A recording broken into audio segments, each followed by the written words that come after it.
Diana tenía 27 años, venezolana. Llegó al Perú con su pareja y sus 2 hijas buscando una vida mejor. En 2020, Diana tuvo un dolor abdominal muy fuerte. Tenía 3 meses de embarazo. Sola y sin ayuda llegó a un hospital. Le hicieron esperar y la obligaron a comprar medicina si quería ser atendida. Fue operada por una pérdida. Pero entonces se puso muy nerviosa. El personal de salud la amenazó con que iría presa. Envió un mensaje a su pareja. Mi vida, los doctores van a llamar a Serenazgo. Necesito que me ayudes. Horas más tarde, Diana fue hallada sin vida en el sótano del hospital. ¿Qué pasó con Diana? ¿Cómo pudo el temor por ser apresada ser tan fuerte? Este episodio se titula Será ley. 180 mujeres son denunciadas ante la policía. 600 mujeres son investigadas por la Fiscalía por atreverse a decidir sobre sus cuerpos, por atreverse a decidir sobre sus proyectos de vida.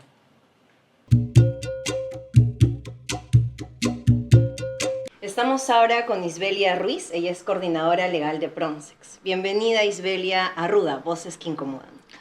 Tenemos un regalito para ti, un poquito de ruda para poder limpiarnos, estar con lo que necesitamos. Queríamos iniciar primero haciéndote una pregunta. Hemos presentado ahora el caso de Diana Alemán y queríamos saber si se despenalizaría esta situación en el Perú. ¿Qué habría sucedido con Diana? Bueno, yo creo que hay que iniciar diciendo que el Perú es un país que reconoce el acceso al aborto terapéutico. Es ley en el país desde 1924. El asunto es que ese artículo 119 del Código Penal tiene algunas restricciones, ¿no? Y también tiene que ver muchísimo un poco las creencias, los estereotipos, ¿no? Los prejuicios que tienen los médicos cuando van a atender este tipo de casos. Entonces, contar con una ley integral que amplíe esta limitante, digamos, que de alguna manera tenemos en el país con el aborto terapéutico, creo que no estaríamos hablando del caso de Diana ni de muchos otros casos donde se les ha negado el acceso a este servicio, a este derecho de las mujeres. ¿Cómo influyen entonces las leyes, como tú lo estás nombrando, para el acceso a las mujeres a poder decidir sobre nuestros proyectos de vida? Pensemos esto. Cuando se codificó, se normó el acceso al aborto terapéutico en este país, fue más o menos en 1924, efectivamente. Pero anteriormente se tuvo que generar una discusión, ¿no? Y esta discusión no fue realizada por nosotras las mujeres, no fuimos incluidas las mujeres en esa discusión. Fueron una vez más médicos, doctores, hombres, quienes decidieron efectivamente por qué esto tendría que ser limitado, y además fueron también hombres los que decidieron que esto debería estar vinculado al Código Penal. Es decir, que este acceso a derecho también iba a estar limitado, iba a tener algunas penas, algunas consecuencias, y en este caso penales, porque si tú te sales de este espectro del 119, entonces hay delitos que van a perseguir la autonomía, la decisión que una mujer o una persona con capacidad de gestar tiene. Contar con una ley amplia en este momento particular de la historia, yo creo que beneficiaría a todas las personas con capacidad de gestar, porque seríamos nosotras, las mujeres, las personas, mujeres lesbianas, hombres trans, mujeres bisexuales, todas las mujeres en su diversidad, quienes podríamos decidir efectivamente cómo esto debe ser incluido dentro de la normativa, ¿no? Estamos en un momento complicado, en un momento difícil, coyunturalmente en términos políticos, sociales y yo me atrevería también a decir culturales, ¿no? Entonces, en esa línea, ¿cómo crees tú que estas leyes, o de qué forma podemos nosotras, las mujeres, lesbianas, los hombres trans o las personas que se sienten llamadas a la defensa de nuestros derechos, qué crees que podríamos hacer en este contexto y en estos 5 años también que vienen, ¿no? Creo que tu pregunta es importante justamente porque estamos en un proceso electoral. Lo primero que tendríamos que identificar es cuáles o quiénes de estas personas que se están lanzando para ser presidentes de este país y también quienes integran sus planchas han incluido este tema particular dentro de sus planes de gobierno. Son muy pocos, me parece. Entonces, ¿tú crees que los candidatos no quieren o las personas que están en una posición de toma de decisiones importantes no quiere asumir el pleito de hablar o de nombrar estos derechos, como bien dice el día de hoy nuestro episodio, será ley? ¿Tú crees que hay algo que no se la quieren jugar? Bueno, me parece que todos los derechos que hemos conquistado las mujeres ha sido una lucha nuestra. Desde poder votar, poder estudiar, poder heredar y decidir sobre nuestros cuerpos también es nuestra lucha. Entonces, efectivamente, creo que quienes se oponen son sectores completamente radicales, pero una radicalidad conservadora que hasta puede perder sentido, ¿no? Porque hay discusiones que en países vecinos ya están superadas, inclusive si hablamos de un aborto por violación, por ejemplo. Eso es algo que también se ha demandado, es una lucha que tenemos en este país. No nos han escuchado, no nos ha escuchado este gobierno con todos los presidentes que ha tenido, pero particularmente con todos los congresistas que han sido los mismos desde el primer día hasta el día de que entreguen su mandato. Entonces yo creo ahí, y Micaela, que efectivamente este es un tema que estos grupos han querido no solamente no discutirlo, no ponerlo en agenda pública, sino obstaculizar cualquier forma de progresividad en ese sentido para las mujeres, ¿no? Para poder nosotras poder tomar esa decisión particular de qué hacer con nuestros cuerpos. Evidentemente, conquistar ese derecho implica también conquistar nuestro cuerpo, ¿no? Apropiarnos de él. Cuando salimos a las calles o cuando hay manifestaciones y gritamos, ¿no? En nuestras arengas, en las protestas que hacemos en los plantones, encontramos también aceptación de la gente, aceptación de la población, aceptación de las mujeres, porque creo que la violencia que sufren nuestros cuerpos, sea en caso, por ejemplo, de violación o de aborto terapéutico, la conocen, ¿no? O sea, el ciudadano de a pie, la ciudadana de a pie está a favor, digamos, en que estas leyes cambien, ¿no? Sí. ¿Tú crees que ahí hay esa oposición que tú misma mencionabas hace un momento con respecto a quienes están en el poder? Es decir, ¿por qué ese diálogo entre la sociedad, los jóvenes, los activismos, no cala en los congresistas, en los presidentes? O sea, ¿qué pasa en esa relación, no? Me parece a mí que efectivamente ese diálogo en este gobierno particularmente no se ha dado, tanto que ha habido una persecución de la propia sociedad civil, ha habido una persecución de cualquier persona, incluso no siendo sociedad civil, sino dentro de los propios funcionarios, ha habido una persecución de aquellas personas, en este caso médicos, ¿no? Para que no practiquen o no garanticen el acceso a este derecho.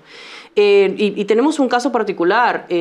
Hace algún tiempo en el Instituto Materno Perinatal, que es un instituto, el especializado, el que tiene esa expertise en la materia para poder decir inclusive cómo hay que avanzar en estos temas, empezó a tener una persecución por grupos ultra conservadores, antiderechos, ¿no?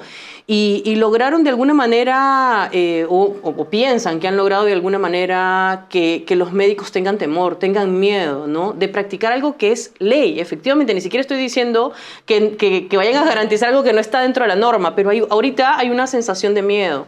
Y yo creo que voy a retroceder un poquito a tu pregunta porque tú dijiste, ¿qué podemos hacer? Y creo que lo que podemos hacer es exigir al menos lo que tenemos ahora, ¿no? Que cese acceso al aborto terapéutico que establece el Código Penal en su 119. Tenemos una guía que estandariza este acceso, ¿no? Que pone claridad sobre cómo hay que acceder, cuáles son esa causal, de todas maneras, que esa causal tiene que ver con el peligro que hay en la vida y en la salud de las personas con capacidad de gestar. Entonces creo que ahí hay mucho que hacer en exigir, en visibilizar, en dar a conocer que este derecho existe, ¿no? Isbelia, ¿y qué pasa con las niñas y con las adolescentes también que pasan por una situación complicada como esta, difícil, en la que también tienen que decidir, ¿no? Y que sus cuerpos han sido violentados? ¿Quién las escucha? ¿Quién las defiende? Claro. ¿Quién las protege? Sí, y me parece pertinente tu pregunta porque además es que el Estado peruano yo creo que es una historia única a nivel de países de la región.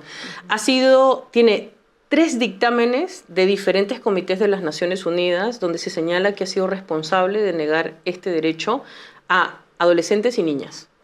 Además, algo importante que tú dices, acá en este país es uno de los países donde la tasa de embarazos adolescentes es más alta de Latinoamérica. O sea, está ahí punteando siempre en los primeros 3 países. Entonces creo que nadie las escucha, pese a que tienen ese derecho y pese a que hay un mandato clarísimo que el Estado peruano regule esta norma, despenalice este derecho en todas sus causales, para por lo menos las menores de edad. Esperemos que este nuevo gobierno que tú señalabas hace un rato, que el que llegue, bueno, si no se compra el pleito, al menos cumpla su responsabilidad a nivel internacional y particularmente con estas niñas y adolescentes, ¿no? ¿Tú crees que, por ejemplo, cuando se escuchan todos estos estigmas hacia las mujeres que defienden los derechos de otras mujeres a decidir sobre sus cuerpos, crees que estos estigmas, estos pensamientos que atraviesan la ley, que atraviesan la Constitución, es justo? No, definitivamente no es justo, pero vuelvo a mi reflexión inicial. Lamentablemente es lo que nos ha tocado vivir a todas las mujeres y es lamentable aún más que el Estado no nos escuche, que el Estado siga, y digo Estado de manera general, ¿no? Porque sí, son personas quienes integran el Estado, pero simplemente se hacen a la vista, no sé, voltean a ver hacia otro lado, ¿no? Pero las demandas están, las propuestas están.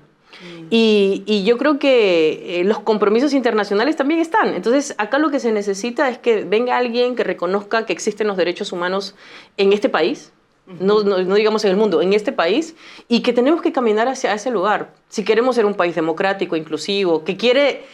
¿Cómo es que dice la nueva ley la eliminación de la desigualdad, no? La ley de igualdad de oportunidades entre hombres y mujeres. Ok, si queremos lograr esa igualdad entre hombres y mujeres, lo que necesitamos es que nos escuchen, que empiecen por escucharnos. Entonces, hay otras preguntas que también tenemos, ¿no? Queremos saber, o sea, si esta ley existiera, ¿no? Si, por ejemplo, nos despertamos en un sueño hermoso, ¿no? En la que las mujeres tengamos la plenitud para decidir sobre nuestros cuerpos, ¿tú creerías que estas pesadillas que mencionan los conservadores, que iríamos todas a todas las clínicas de pronto a embarazarnos y qué sé yo? ¿Crees que esa pesadilla que ellos mencionan se haría realidad? ¿O cuál crees tú que sería un país que tuviera esta ley integral para las mujeres y para las personas con capacidad de gestar? ¿Cómo sería un Perú con esa ley? Bueno, primero hay un montón de mitos alrededor sobre el acceso a este derecho fundamental de las mujeres, ¿no? A ver, lo primero es que en el mundo las mujeres sí abortan, lo tienen que hacer. La pregunta es, ¿quiénes son las que tienen la capacidad de acceder a este derecho sin morir en el intento, sin ser discriminadas, revictimizadas en el intento? Ok, esas son muy pocas. La mayoría de las personas con capacidad de gestar que pasan por estas situaciones tienen un camino larguísimo de muchos traumas y muchas veces desisten. Van a la marginalidad donde efectivamente su salud está mucho más expuesta. Y esas razones no son porque nos queremos embarazar todo el tiempo y abortar todo el tiempo. Ahí hay un mito. O sea, esto tiene que ver con muchísimas cuestiones. Una de ellas es la educación sexual integral. Nadie nos cuenta, nadie nos dice a las personas con capacidad de gestar, nadie nos dice a las mujeres cuando estamos pequeñas qué puede significar un embarazo, cómo podemos embarazarnos. Y mucho menos nadie nos dice que también podemos ser víctimas de violencia sexual, que también es otro número importante de estas niñas que quedan embarazadas en el país. Entonces, me parece a mí que esto es una injusticia la que se comete por parte de quienes tienen el poder de tomar decisiones al ignorar este tema que es fundamental para cambiar, para transformar la vida de las mujeres, ¿no? Quizás tú y yo estamos en una situación de privilegio porque entendemos este tema, porque hemos tenido la oportunidad de acceder a esta información. Yo te soy honesta, igual accedí a esta información siendo ya grandecita. Entonces, no es la misma historia para estas niñas. Y si pensamos en esas niñas que están en las zonas rurales, donde no llega la información, donde no llega ni siquiera el TikTok, el Internet, que suele ser otra forma de acceso a información que no es la del Estado, pero imagínate, zonas rurales como las niñas de Culquicóndor. Culquicóndor se llama, ¿cierto? El lugar. Condorcanqui, discúlpenme. Sí, muy bien, gracias. De Condorcanqui. El equipo está en pleno. Me encanta. Acá todos entrevistamos, Sí. todas entrevistamos. Muchas gracias.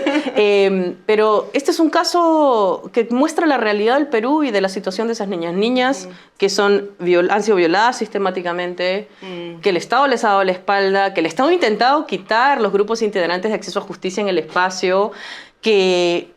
O sea, tampoco ha hecho nada, no ha mejorado la situación de esas niñas. Siguen habiendo demandas, denuncias que se visibilicen, ¿no? Y hay un montón de niñas que si hubieran sabido un poco cuáles eran sus derechos, la educación sexual integral, insisto, repito, es algo que también está en peligro en este momento y está vinculado plenamente con el acceso al aborto en este país, ¿no? Entonces, me parece que por ahí va también la discusión y la reflexión. Y para también las personas que tal vez nos están viendo, que nos están acompañando en este episodio, a veces pensamos que la ley es algo que le compete únicamente a las personas que están en el Estado, a los congresistas, al presidente.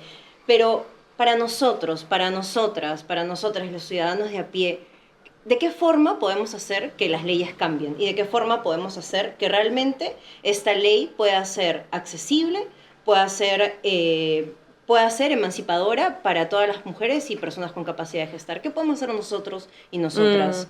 Yo creo que hay dos miradas, ¿no? Una, otra vez, el Estado, la incapacidad del Estado de acercar un poco sus políticas a la población, ¿no? Y darlas a conocer. Y por otro lado... recordemos que también la gente del Perú y de la mayoría de los países también están pensando en sobrevivir y particularmente en nuestro país seguramente con el tema de la corrupción, cobro de cupos y esto. Y pareciera que este es un tema que queda desfasado. No obstante, yo creo que nos toca ver, remirar este tema, salir, demandar en las calles, algunas veces ver incluso las posiciones de los congresistas. Por ejemplo, nosotros tenemos casos de congresistas que está bien, tienen una religión, señalan que esa es su religión y es completamente respetable. Porque igual también los ciudadanos... Todos tenemos, exactamente, tenemos religión, exactamente. ¿No? Pero el asunto es que esa religión es algo que tú vives y lo vives a lo interno. El Estado no debería de tener una religión particular, ¿no? ¿Por qué? Porque si... vamos a tener leyes en base a lo que yo creo, en base a lo que yo divinamente creo que es. Entonces, voy a tener como resultado estos obstáculos de no tener una norma en este momento. Pero entonces, ¿qué creo que la gente debe hacer? Tienen que, primero, enterarse de que ese es este derecho, de que son suyos, de que lo pueden exigir, y luego que hay espacios donde podemos ver, demandar. Si tú vas a un hospital y se te niega este derecho, tú puedes iniciar una queja, tú puedes iniciar un proceso administrativo en contra de aquellas personas que te niegan este derecho. Es decir, hay trámites, pero necesitamos que la gente lo conozca y lo que necesitamos es que la gente se interese en estos temas, ¿no? Que son fundamentales. Esperamos que con este programa de Ruda la gente se interese, la gente empiece a preguntar y que sepan que somos muchas y muchos trabajando por esto, ¿no? Y que buscamos que no tan solo las mujeres que tenemos acceso a la información podamos seguir defendiendo esto, sino que creo que es una chamba que todas deberíamos y todos asumir, ¿no? Así que muchas gracias, Isbelia, por estar acá. Ha sido muy bonito tenerte acá, reencontrarnos también y nada, el equipo también dándolo todo como siempre. Sí. Muchas gracias, hemos estado ahora con Isbelia y nada, porque sea ley para que nuestros cuerpos se emancipen. Exacto. Antay, querido, ¿cómo estás? ¡Qué rico! Después de tanto tiempo. Así es, amigo. Para ti, por favor, una querida Ruda. Muchas gracias. Bienvenido en este programa. Tenerte aquí es un placer, es un placer. Aplausos, por favor, para Antay, que se escuche bien fuerte. ¿Qué tal el equipo? Me encanta, ahorita los voy a hacer cantar. Me encanta, Agárrense, los coros, todo. todo, me encanta. Muchas gracias por acompañarnos en este episodio donde hemos hablado con Isbelia sobre un tema muy importante. Hablar sobre la ley, hablar sobre los derechos, sobre qué derechos tenemos que conquistar para emancipar nuestros cuerpos. Tenemos por primera vez en este programa a nuestro querido Antay. Cuéntanos, ¿con qué nos vas a regalar el día de hoy? Estoy muy nerviosito porque bueno, estoy aquí en el programa y también porque voy a cantar una canción que nunca he cantado en vivo. Primicias. gracias. Que creo que he cantado una vez nomás. Se llama... Qué honor, qué honor. Se llama La herida. Y habla de esa herida generacional que lleva mi abuela, que lleva mi mamá, que llevo yo, que llevamos todas las personas aman. Sí, que es el silencio o el silenciamiento. Entonces de eso habla la canción, pero ya me puse denso, pero... No, pero bueno. Muchas gracias, Antay, muchas gracias por tu música. Ahora sí, por favor, fuertes, fuertes aplausos para Antay. Y nos vemos en el siguiente episodio. Gracias, esto fue Ruda. Yeah. Bueno, mientras acomodo esto por aquí, así, más o menos, eso. Yo de verdad voy a hacer que ustedes canten, así que préstenme atención. Me mamé, pero lo vamos a intentar. En algún momento de la canción ustedes van a escuchar una cosa como: somos un reflejo, te llevo en mi pecho y ahí adentro tú te has grabado por siempre en mí.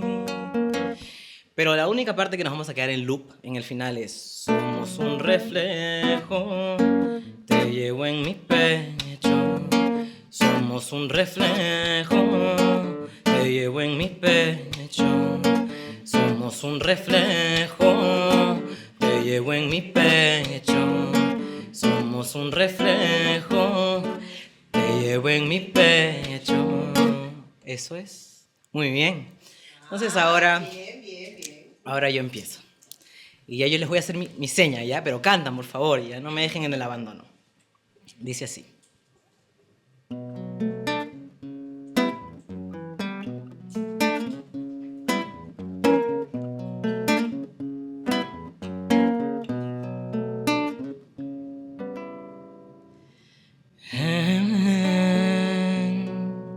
Mi pecho se esconde la tristeza profunda, me quema, me pesa y me conecta hasta ti.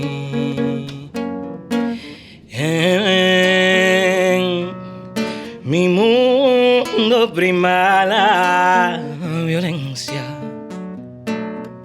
nos mata también, nos silencia, la misma que te hirió a ti. Desde dentro en mí hasta mi canto, desde mi dolor y mi llanto, hasta el día en que dejé morir.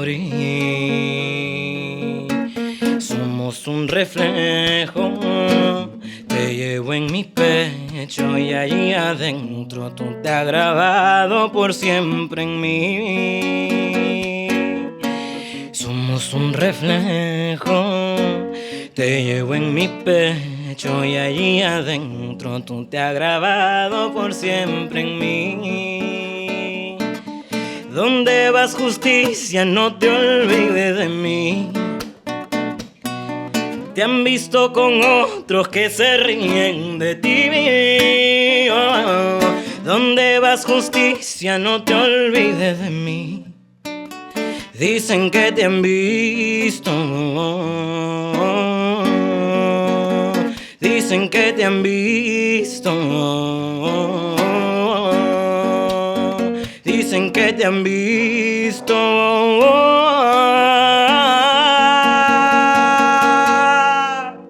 Somos un reflejo, te llevo en mi pecho y aquí adentro tú te has grabado por siempre en mí. Somos un reflejo, te llevo en mi pecho y aquí adentro tú te has grabado por siempre en mí. Somos un reflejo, te llevo en mi pecho. Somos un reflejo, te llevo en mi pecho.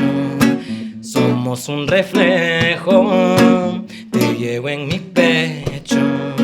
Somos un reflejo, te llevo en mi pecho. Somos un, te llevo en mí. Somos un, Te llevo en mí, somos un. Te llevo en mí, somos un. Te llevo en mí, somos un reflejo. Te llevo en mi pecho.